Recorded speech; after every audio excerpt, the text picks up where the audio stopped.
you. I'm glad you could make it, and welcome to a rather timely, if I do say so myself, June reading wrap up. Now you might be watching this in the middle of July and thinking, timely is definitely not the word that I would attribute to this video, per se. And to that I say, I am never not late on a reading wrap up. Never not late. Never not late on a reading. I'm never punctual when it comes to a reading wrap up. However, I promised you and I promised me that I was gonna be better about posting reading wrap ups because they're my favorite videos to watch. I feel like I get so many of my book recommendations from reading wrap ups, but I've been feeling like I haven't read enough in previous months to do one, hence the whole spring wrap up that happened last time. But we're back and we're better, and we are doing a June wrap up. In the month of June, I had such an amazing reading month. I felt like I was a little bit slumping the entire time, kind of just in general. I didn't really want to pick up a book, but I also didn't want to do anything else. However, the books I was reading had me chomping at the bit, had me fucking obsessed. This was arguably, it's not even an argument, it's for sure fact, the best reading month that I've had so far this year, and I cannot wait to talk about every single one of these. We're going to try and keep it rather rapid fire because, like I've said in the past, there are definitely some books in here that I could write college level dissertations on, but I want you to read the books and I want you to sit here for 4 hours with me telling you how much I think you're going to love them. So we're going to try and keep it quick, but I make no promises. I clarify my hopes, but I make no promises. I was sitting on my ratings for books for so long and I did not want to put them in my rating apps right away because I was like, we've had so many 5 stars this month. Is this another 5 star? And I let myself think on it. If I was still thinking on it, I will die on the hill that a 5 star is a feeling, and if it feels like a 5 star, it's a 5 star. Okay? I don't make the rules. I just enforce them. We read 10 books in the month of June, 8 of which were fantasy. I didn't even realize I was reading that much fantasy, but 8 of which were fantasy, 1 of which was romance, and 1 of which was kind of literary fiction. I actually don't know what it's classified as, but I wouldn't classify it as a romance. Well, it's not at all romance, so it must be a literary fiction. Maybe just fiction. All of that's to say, I'm gonna ramble on a lot about these books, so we're just gonna get right on into it. Ended May and spent a good amount of June reading Fairydale by Veronica Lancet. I'm still thinking about this one. This is a roller coaster of a narrative, and I think if you don't like winding, weaving, extremely drawn out narrative storytelling, this might not be for you. However, if it is for you, it is so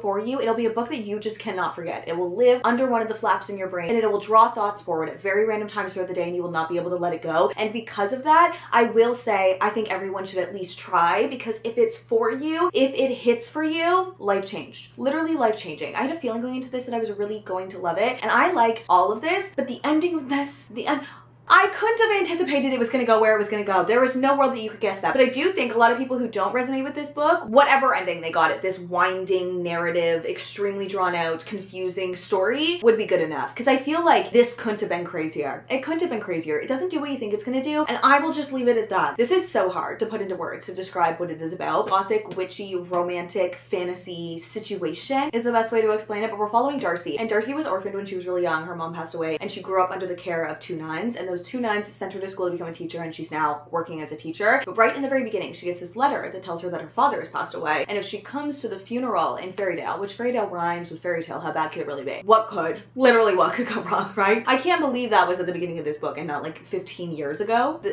She gets this letter and it says if she comes to the funeral, she will be able to inherit the money. That is how we get into Fairydale. It's not what this book is about. And I need you to remember, Bailey kept reminding me, so I will remind you now, if you decide to make this up, you will have no fucking idea what's going on. You will be confused. Nothing will be making sense until it all does. Until it all does. This is romance taken to another level. This is fantasy taken to another level. It is a winding, incredibly convoluted, nuanced fantasy romantic story, which is the best way to explain it, but I know it kind of says nothing, but you need to go in with that information, because if you go in and you just are expecting to understand what's going on, you're not going to. You're not going to. I sat on this for such a long time because I was like, it feels like a 5, but I just spent 2 weeks of my life in this book. So like, is that why I think it's a 5? My boyfriend came that weekend and we were driving around and I was bringing up this book like left, right, and center. And he kept making jokes like, wow, you loved that book, eh? Yeah, no, you're connecting it to every single song on the radio. So it's a 5. No ifs, ands, or buts. How have I never read a book that takes place at another set of characters from another book's wedding? Like, that is exactly what a romance reader wants. This is what we've been asking for. I didn't even know I was asking for it, but this is what we've been asking for. This is the interconnected standalone situation to Not in Love from Hazelwood, and this is so good. Not in Love was good. It was fun. This was 5-star motherfucking material. I think this might be Hazelwood's best book to date, in my opinion, and it was so different than anything else that she's ever written, but the romance in this book, oh my god, it ate up at my soul. It ate up at my soul. We're following Maya and Connor Harkness, okay? Maya being the little sister to Eli, who we kind of briefly meet in Not in Love, and Connor Harkness being the millionaire founder of the company that Eli also founded. But Maya is a young girl, okay? She's in her young 20s. When she was a child, her parents passed away really young, and Eli, who was a lot older but did not really get along with the parents, ended up getting custody of her, and it was just kind of the blind leading the blind. It was a child raising a child. The government kind of just said, well, you make enough money, so here's your little sister. And she was going through so many emotional problems growing up and having such a tough time just adjusting to being alive in the situation that she is in now. And we talked a lot about that in Eli and Rue's book. However, now in the future, we are at Eli and Rue's wedding in Italy, and from the beginning, we don't know why Connor Harkness has stopped talking to Maya for going on 10 months now, and she's not happy about it because they obviously had a little bit of a friendship situation going on previously. When she was out in Edinburgh for university, she called her brother for the first time because she had her first real heartbreak, but he was on a plane and Connor Harkness ended up picking up, and it goes from there. It's kind of this dual timeline filling in the holes kind of story, but there was not a dull moment of this. The only reason that this is a 4.75 and not a 5, because in my heart it's a 5, is because the moment that it flipped, the moment that we kind of got that like tension snap and it was like the ending that we were looking for, I don't totally understand how we got there. Like if we had one chapter in this point of view, which I don't want this to be dual POV, it would have changed the story too much. I don't want that. This was perfect. However, I feel like it was just a little hasty. Like I don't know how we got there, and that's the only reason that this is a 4.75. If you love Allie Hazelwood, Maya Reed's like one of Allie Hazelwood's female main character's best friends. Like she's cool and unbothered, and like just I love her. She was like the perfect mix of a normal Allie Hazelwood female main character and an Allie Hazelwood female main character's best friend who's like cool and quirky and has so much going on. Like right in the middle. It felt so perfectly Allie Hazelwood core. Not a dull moment. I literally loved it. There was enough emotional depth about what both of the characters had gone through, but it was emotional depth that had been resolved within the characters, so it wasn't traumatic. It was just depth. So you could still read it beside the pool and not be like sobbing your eyes out, even though the situations the characters had gone through and were influencing their actions and everything that they were doing. It just added depth. It didn't tear your heart out, you know? Now the Knight and the Moth, however, these characters live in my bone marrow. Yeah, Six and Rory living in my bone marrow. Yeah, this is such a fun, unique concept. I've never read anything like this, and I'm absolutely going to butcher what this book is about. However, I feel like you've heard it a lot on the internet because the internet is up in arms about how good this book is, as they should be, because this was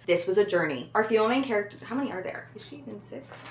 Our female main character is one of 6 diviners at the Aisling Cathedral. Now, the whole belief system in this world is that there's these omens, and you can get messages from the omens through the diviners, and the way the diviners get those messages is the person who runs Aisling Cathedral drowns them in the spring, and then they come back to life and they see all of the omens and they can tell you what's going on. So the entire belief system of this world is made up of these 6 omens, and in the very beginning of the book, the new king, the very young king, is coming to have his divination read, and 6 is the one to do it, and she sees 6 very bad omens. And she's like, this is not looking good. This is really not looking good. But she is the favorite of all of the diviners at the Aisling Cathedral at the time. So when she's walking back to the house that her and all the diviners live in, she runs into one of the king's knights, and he kind of gets on her nerves because he doesn't believe in any of this. He kind of calls bullshit on all of this, and he thinks that she just has never really lived a life. But her and all of the diviners are almost on their service, which means they should be able to go out into the world soon. So she kind of blackmails the king and his knights to come back the next night and take her and her friends out to the town to see what is going on. But then they wake up in the morning and one of the diviners is missing. And then the next day, another diviner is missing. And now 6 is enlisting the help of Rory to try and figure out what is going on. This does not go where you think it is going to go in any way, shape, or form. It is such an interesting concept for a book. I ate up every single second of this. And Rachel Gillick has such a talent for creating extremely nuanced, extremely detailed, contained worlds. All of this takes place in a kingdom that feels rather small, but every single section of the kingdom felt very unique in itself. They had their very own sprites that were causing havoc, and they worshipped individually to different omens. It just felt so well executed on a world development level, but then the characters were so good. And I will say, I know I will not be the first person you hear say this, the little gargoyle that calls everyone Bartholomew is my favorite character that has ever existed in a book ever. I love him. He was A, the comedic relief in this, B, the best part of this book, dare I say. I loved him. There's a moment in this book that the gargoyle has a conversation with a horse, and he says to 6, like, I don't think the conversation was all that riveting. However, I think it's really sad what we do to them post-mortem. And 6 has to be like, no one actually beats dead horses. It's a saying. And he's like, what a crazy thing to say. Why would anyone say that? And he goes, everyone Bartholomew, and literally no one knows why. And it's just, no, I could cry thinking about so many moments in this book, but I will not elaborate. 5 stars. My Friends by Fredrik Backman.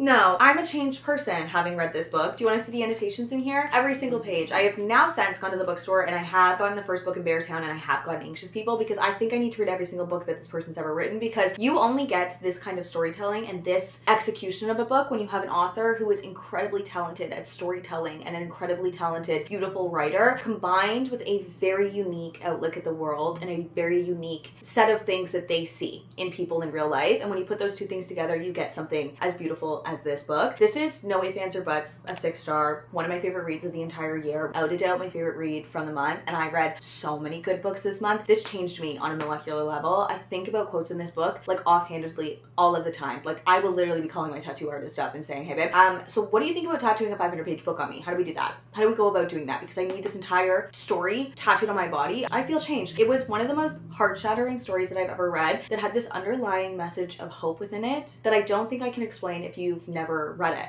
There's no way to explain it. The way that Fredrik Backman switches between point of views is like a very untraditional way. Like you know whose point of view you're in when you're reading it, but it can switch paragraph to paragraph, chapter to chapter without really telling you whose point of view you're in, and it takes a second to catch on. But the rolling point of view of it all was executionally one of the coolest literary devices that I've read. Like it's really hard to do that well, and this was immaculate, across the board immaculate. We're following Louisa, and Louisa has always grown up in the foster care system. In the beginning of the book, she breaks in to this art show because she wants to see this painting, this beautiful, lovely painting, because she has carried a little postcard of this painting her entire life, and it would just be enough if she can see it once in person. And none of these rich people who see this painting notice the 3 little figures in the corner of the painting that she can tell, and it seems like nobody else can tell, are laughing. And she thinks only an artist who has been through things as tough as she has been through could capture laughter the way that this painting does in the teeny tiny corner. And within the couple days that you are reading this, we are going on a couple days with Louisa and another character as she gets the entire story of 25 years ago and how the painting came to be. And the messaging in this book and the childhood nostalgia in this book, my favorite thing in this book is how Fredrik Backman explains that summers when you're a kid are heavy because you weigh everything in summers, and summers feel so long and you have nothing to compare it to, and your summers are your reprieve. They are your time. You weigh everything in summers. And even though I can hope that you reading this have not had experiences like these characters, and you would hope that no one has had experiences like these characters, everyone can relate to that feeling and to that feeling of being a kid and weighing everything in summers and time just weighing so much. And this book is like such a beautiful example of what people owe each other and what kids do for each other when adults don't show up for them. And it is just across the board one of the most beautiful books that I've ever read. This is one of those books that when people say if everyone read, people would be more compassionate and the world would be a better place, that really drives that point home. Like you could not read this book and not take something out of it. I don't think you could. Storytelling wise, character wise, messaging wise, without a doubt one of my favorite books that I've ever read. And I will be reading everything from Fredrik Backman. We're gonna do these two together. I did not read them in the same time of the month, but I may as well just loop them all up in one. I've reread Lightlark as an audiobook because I knew I wanted to read on further in the series. I read this for the first time at the end of my 24-hour reading video during Bookmas when I was about to get on a flight to go to Austria the next day.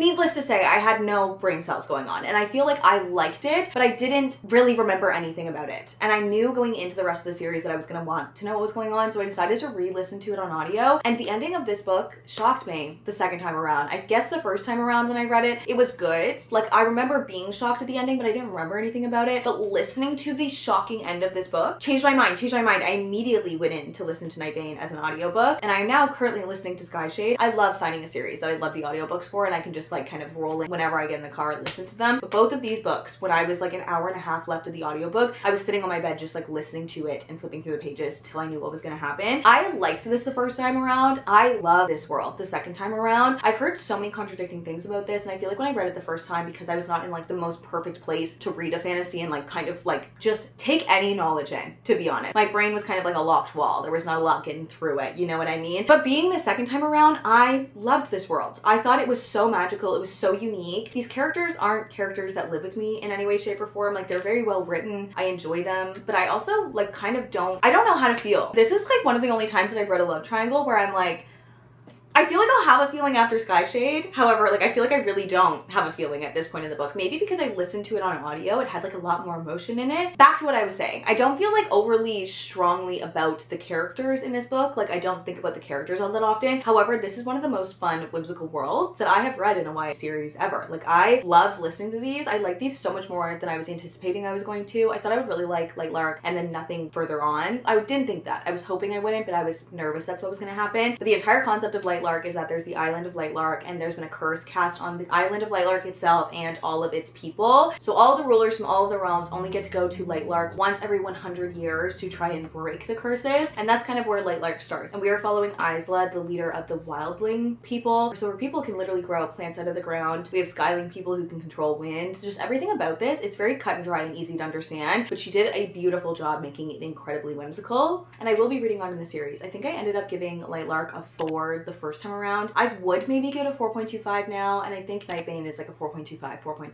I really like this series. Like, I think very fondly of it, which I'm kind of surprised by because the first time I read it, I didn't feel a big inkling to go on. But now I want to finish everything. And like, I don't know what team I am. Let me know if you're Team Grim or Team Aurora, because I can't make up my mind. Am I supposed to have made up my mind by now? Because I haven't. Red Queen by Victoria Aveyard was another audiobook listen. I listened to this on my road trip to visit my boyfriend in Montreal. So I listened to it in like literally one sitting, except for the ending. And I think that did kind of fuck things up just like a little bit, because I liked this a lot. I liked this so much. Actually, I think the concept of this was really good. I have seen TikToks talking about the betrayal in this for years. So I like that I'm caught up now, and I like that I know what's going on. This feels like it came out when it came out, but I don't mean that in a bad way in any way, shape, or form. I just feel like it is the definition of a YA romantasy. But execution-wise, I'm not surprised. It is as good as it is. We're following Mare, and in this world, the people with powers have silver blood, and the people without powers have red blood. And there are different sections of these kingdoms, and the people who have red blood are, for the most part, living in poverty. But there has been this centuries-long war going on, so all of the Reds, if they do not have like an adamant reason that they need to be kept in their society, get sent off to war. And all of Mare's brothers have already been sent off, and she's about to become the age that she would be sent off. But when she tries to steal from a guy coming out of a bar, he ends up giving her way more money and being like, that was a good pickpocket, but we can't be doing that. And everything kind of stems from there. I feel like what this book is actually about doesn't actually start until past the 100 page point, so I kind of don't want to tell you, even though the series has been out forever and you probably have an idea what this is about. I had so much fun reading this. I don't feel like it changed me, but I am excited to read on in the series. And this is another series that I will be excited to listen to the entire thing on audiobook. I've never read anything by Victoria Aveyard, and I'm really excited to read Tempest when it comes out, just like watching her whole writing process. So I knew I wanted to read something of hers first. So I'm glad that I have read this. I really liked it in the moment. I think it was very well done. I think it is 100% worth the read. I just haven't thought about it a lot of times, if I'm honest. I want to tell you what I rated this, but Goodreads isn't loading. But literally what else is not new? I settled on giving this a 4.25,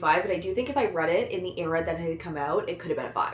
Reign of Shadows Motherfucking Endings by Melissa K. Rorick. I can't come on the internet and talk about this book normally because I have so many questions. I need to read the entire series like yesterday. I thought I was gonna like this. I was not expecting to love it as much as I loved it. This has occupied my brainwaves in a way that I cannot explain. This is the perfect example of why I read fantasy. Like, this is the type of fantasy, execution-wise, that I am constantly looking for. The reveals in this, the way that we are told things, it's just, it was executed so well. Now, I will not lie to literally anyone involved. This is dark fantasy. This is very much so on the dark end of the scale. I didn't have trouble with it. I didn't find it to read like a dark romance, but it is definitely dark. It is a dark situation, and the relationship and point of views that we're getting in this book are 100% not for everyone, but I do think Melissa created a nuanced, very well executed world, and the topics that she talked about in this and the relationship that we have between the main characters, I feel like she engaged with meaningfully. They weren't just in there for no reason. The basis of this world is that the gods started having relations with mortals and creating demigods, and all of the gods were like, hey, this is gonna get out of hand really fast. We're gonna have these family lines that have different balances of power, and it's just gonna get very messy. So we're gonna take all of those demigods, the legacy, and we're gonna put them on a planet. We'll give them mortals to have dominion over. They can just live there, they can do their thing, but we will give them the Fae, and the Fae will serve them. And this book starts with the selection ceremony, because all of the Fae are raised thinking becoming a source for a legacy is the highest honor. And the source relationship is basically a bond between a Fae and a legacy that's from the ruling family, an heir of a ruling family in one of the kingdoms. And each of the kingdoms represent one of the 6 gods, but that source bond ties them completely together, mind, body, and soul. They can hear each other's thoughts at the end of everything. They can feel everything. And all of the Fae are raised thinking this is the absolute highest of high honors. But Tessa has never wanted this. She has never wanted to become a source.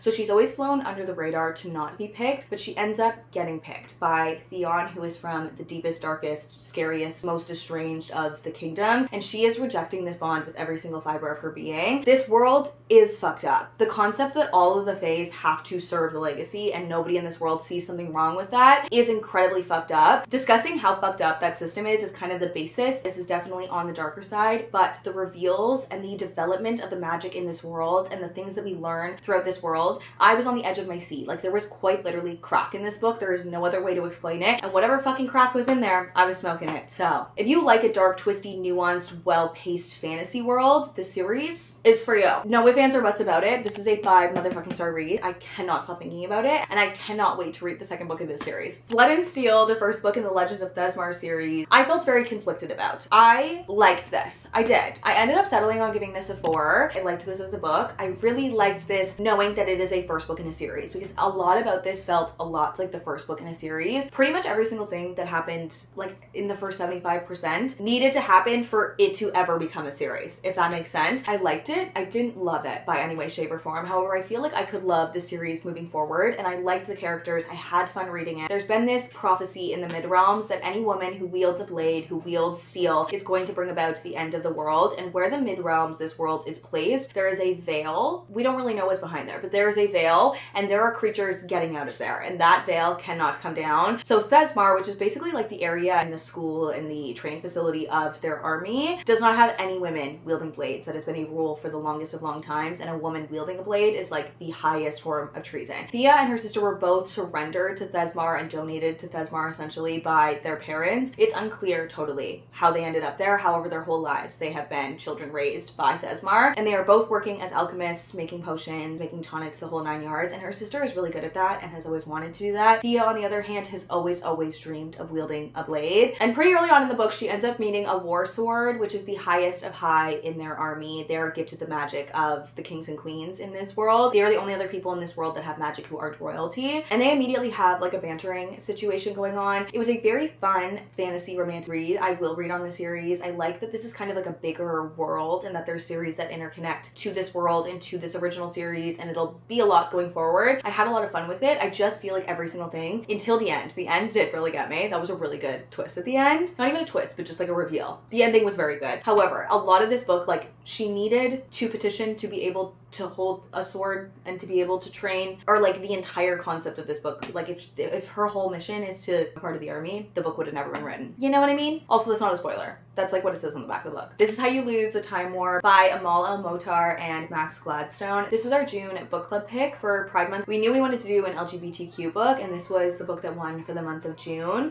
This wasn't for me, and that's totally okay. I have so much respect for the storytelling in this, the delivery, how beautifully executed and nuanced this story was, how much was said in such little words. I just know in my core that I am the type of reader that needs context, and this book is just lacking context. It is very beautiful. It is a stunning short story. It is a beautiful exploration of love in a world that was so interesting, but I couldn't let go of the fact that I didn't know anything about the world. I didn't understand how we got here. We're basically following Red and Blue, and they are from opposing teams, opposing agencies during the Time War. So they're basically traveling through time and doing and undoing each other's things to solidify a future that they are from, essentially. But Blue ends up leaving Red a letter taunting her, and they end up sending letters back and forth. And it is one of the most stunning, beautiful, romantic love stories I have ever read, and just as that, a beautiful love story, I loved it, but I just found myself like desperately wanting to sink my teeth into any amount of fucking context. Like, I was just desperately hoping that I would have like, why, like, how did we get here? Why are we in this story? Which just tells me that this book is not for me, and that I cannot be a nonchalant, just enjoy what I'm reading kind of reader. I need to know why I'm reading. Like, I need context, which is silly and stupid. I would still recommend this with every fiber of my being. I annotated a lot of it. There are so many beautiful quotes. It had so much to say. It was very impactful. It just wasn't for me, and that's totally okay. That's totally okay, because I love what this was. This just is not the type of book that I would choose to read, because I still don't really know what happened. But nothing like really happened. It's a love story. It's to its bones a love story. I think if I went in knowing that I just needed to like turn my brain off and just read it for the beautifulness of this love, I might have liked it more. I just wanted to sink my teeth into any amount of context. That's the only way that I can explain it. I do think this is beautiful, and I do think it was not for me, so I left it unrated. But I respect this book so much, and I think if you've been thinking about picking this up, it is very beautifully written, and it has a lot to say, and I don't know why this didn't resonate with me, so maybe it'll resonate with you regardless of how you read, if you read like me or not. And just like that, that was every single book that I read in the month of June. I feel like you understand me now when I say that this is one of the best reading months that I have ever had. I do think coming into the summer now, I definitely want to be picking up a few more romances. So maybe in July will be a little bit more romance heavy. I just feel like a lot of my friends are reading a lot of really good fantasy books right now and I want to get into them. And I also feel like I started so many fantasy series that I want to keep going. I need to finish the Legacy series. I need the 4th book to come out right now. So when I catch up, I'm not left on that diabolical cliffhanger that I know book 3 is going to leave me on. All of that to say, that was my June in reading. Let me know if you guys have read any of these and what you thought of them. Thank you for spending a little bit of your day with me. Let me know if you guys are adding any of these to your TBR. I honestly think maybe you should about a lot of them. I had a really good reading month and I feel like I get my best recommendations from reading wrap up. So here's my June reading wrap up packaged perfectly just for you. And I hope to see you in the next one. Love you. Bye. June 2024, Maddie. I feel like I'd read like literally 10 fantasies in her entire life. And now my first month of summer wrap up is 80% fantasy. Just tells you how much reading taste can change in a year.